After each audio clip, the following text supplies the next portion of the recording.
दोस्तों, इन दिनों बागेश्वर धाम महाराज खासी चर्चा में है। कौन है ये बागेश्वर महाराज और इन दिनों क्यों चर्चा में है? इसको जानने के लिए आपको कुछ वर्ष पीछे ले चलते हैं ताकि आप पूरा मामला समझ सकें। दोस्तों, मध्य प्रदेश के छतरपुर जिले की राजनगर तहसील के गंज पोस्ट के ग्राम गढ़ा में महाबली हनुमान जी का एक प्रसिद्ध मंदिर स्थित है, जिसे बागेश्वर धाम गढ़ा दरबार या बागेश्वर धाम सरकार कहा जाता है। ये छतरपुर मुख्यालय से तकरीबन 35 किलोमीटर दूर है। वर्तमान में यहाँ के पुजारी कथावाचक पंडित धीरेन्द्र कृष्ण शास्त्री, जो दरबार लगाते हैं। बिल्कुल, आपके मन में सवाल उठना लाजमी है कि आखिर कौन है ये धीरेन्द्र शास्त्री। तो चलिए हम आपको धीरेन्द्र शास्त्री का पूरा परिचय कराते हैं।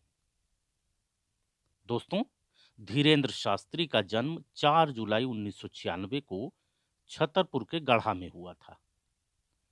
पिता राम कृपाल गर्ग और मां सरोज गर्ग की 3 संतानों में धीरेन्द्र सबसे बड़े हैं। इनका बचपन गरीबी में बीता। महज हायर सेकेंडरी तक पढ़े धीरेन्द्र अपने पिता की तरह कथा कहने लगे। गांव में हनुमान जी का मंदिर है, जिसे बालाजी का मंदिर भी कहा जाता है। यहीं उन्होंने अपना दरबार लगाना शुरू कर दिया। यहाँ 3 पीढ़ियों से दरबार लगता है। कहा जाता है कि पहले यहाँ इनके दादा दरबार लगाते थे। वैसे तो ये मंदिर बहुत पुराना बताया जाता है, लेकिन वर्ष 1986 में इसका जीर्णोद्धार कराकर इसको भव्यता प्रदान की गई। दूर दराज से आने वाले श्रद्धालु यहाँ अर्जी लगाते हैं। उसके बाद कथावाचक धीरेन्द्र शास्त्री श्रद्धालु के पूछने से पहले ही उसके मन में उठने वाले सवालों को एक पर्चे पर लिख देते हैं। सभी श्रद्धालु अर्जी लगाते हैं।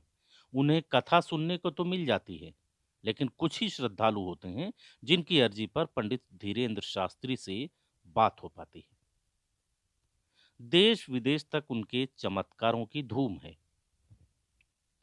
लोगों की इस ढंग से की जाने वाली समस्याओं के निराकरण को देख लोग हैरत में पड़ जाते हैं। पंडित धीरेन्द्र शास्त्री का गेटअप भी आकर्षक होता है। महज 26 साल की आयु में ही धीरेन्द्र कृष्ण शास्त्री काफी मशहूर हो गए। यही नहीं, सोशल मीडिया में तो उनके वीडियोस खूब ट्रेंड कर रहे हैं। अब आप सोच रहे होंगे कि जब पंडित धीरेन्द्र शास्त्री इतने फेमस हैं, तो फिर विवाद क्या है और विवाद उपजा क्यों? दरअसल पंडित धीरेन्द्र कृष्ण शास्त्री अक्सर अपने विवादित बयानों के लिए खासे चर्चा में रहते हैं। हाल ही में नागपुर की अंधश्रद्धा निर्मूलन समिति ने आरोप लगाया कि धीरेन्द्र कृष्ण शास्त्री चमत्कार के नाम पर अंधविश्वास फैला रहे हैं। यही नहीं, संस्था ने चैलेंज किया कि अगर उनका सच सही निकला तो उन्हें 30 लाख रुपए का इनाम दिया जाएगा।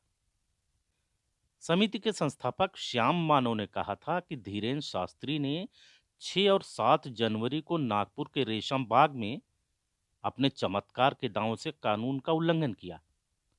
उन्होंने चमत्कारों को साबित करने के लिए धीरेन्द्र शास्त्री को चैलेंज दिया, लेकिन शास्त्री 2 दिन पहले यानी 13 की बजाय 11 जनवरी को ही रामकथा खत्म कर छतरपुर चले गए।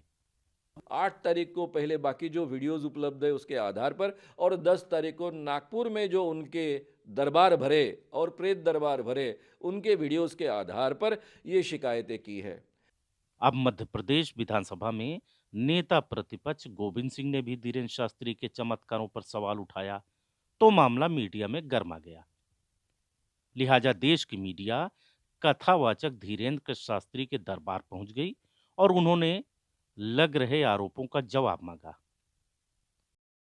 और सनातन धर्म के प्रत्येक धर्म ध्वज को लेने वाले लोगों को ये हमारा वीडियो अंतिम है। हम इस विषय पर बहुत ज़्यादा पढ़ना नहीं है, ना जरूरी है। जब से सनातन धर्म के लिए घर वापसी का मुद्दा उठाया, तब से आए दिन षड्यंत्र लगातार किए जा रहे हैं। हमें डिगना नहीं है, रुकना नहीं है। बस आप लोगों से प्रार्थना है कि अब आपको बहुत सक्रिय होना है और आपको दीपक ये बुझने नहीं देना है। और नागपुर वाले विषय पर उन्होंने कोई भी लीगली चुनौती नहीं दी, ना कार्ड भेजा। हमने उनको रायपुर आह्वान किया तो दूध का दूध, पानी का पानी हो जाएगा। लेकिन नागपुर वाले विषय में हम समिति के अध्यक्ष से कहेंगे, कभी आपने पादरी के ऊपर उंगली क्यों नहीं उठाई? वो जो धर्मांतरण करते हैं उसके ऊपर आपने उंगली क्यों नहीं उठाई? हम कभी भी अंधविश्वास नहीं फैलाते। हनुमान जी के नाम से प्रार्थना करते हैं और किसी का कल्याण हो जाता तो ये हमारा इष्ट चमत्कार। आपने कहा जादू टोना, तो क्या इष्ट को प्रार्थना करना जादू टोना है?